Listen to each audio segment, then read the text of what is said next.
बापरे उठून या जगातलं ब्रेक पडलंय. तुझं असं खायलास का? काय फरक पडतो? वाजले असतील 9, 10, 26, 91. अतिशय युनिक, अतिशय वेगळा असा आळस मला आलेला आहे. त्यामुळे खरंच मला पडू दे. जे काही बाहेर घडतंय ते घडू दे. डावे उजवे भिडतायत तर भिडू देत. आवाज त्यांचे चढतायत तर चढू देत. रडू देत. रडणारे ओक्साबोक्षी, उडणारी पक्षी बिक्षी उडू देत. विमानांना नडू देत. आता जरा घसा माझा सुकलेला आहे. आई पाण्याचा गडू दे.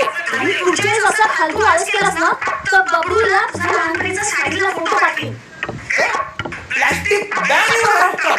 आई या जगाला माझी गरज लागेल असं मला काही वाटत नाहीये. कोणाचं काही माझ्या वाचून अडत नाहीये. मला सुद्धा फरक पडत नाहीये काही. म्हणून आई सरळ सरळ पडलेलोय मी बंद. हा बंब थंड ठेवण्याचा मी जोपासणार आहे छंद. अनंतापर्यंत कंटाळ्याचा बघणार आहे मी अंत.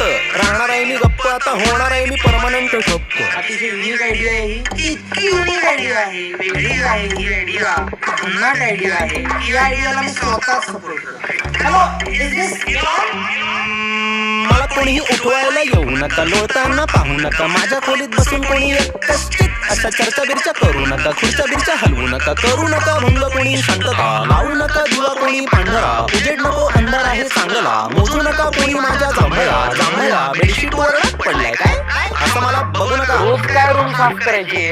रोज नाही, मागच्या शनिवारी केली होती. माझा जन्म काय हनुमान जयंतीला झाला होता का? मग शनिवारचं काय?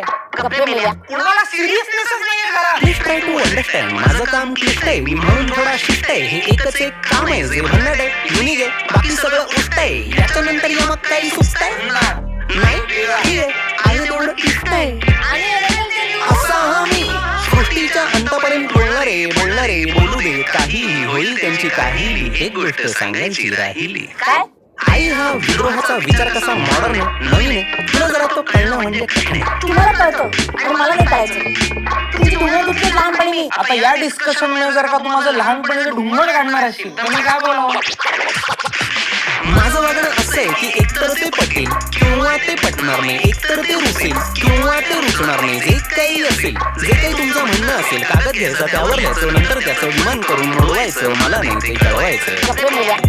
आई हा आणि जाता जाता एक सांगतो. जगात काही घडलं तरी हे ध्यानात ठेवायचं. माझ्याशी नीट बोलायचं.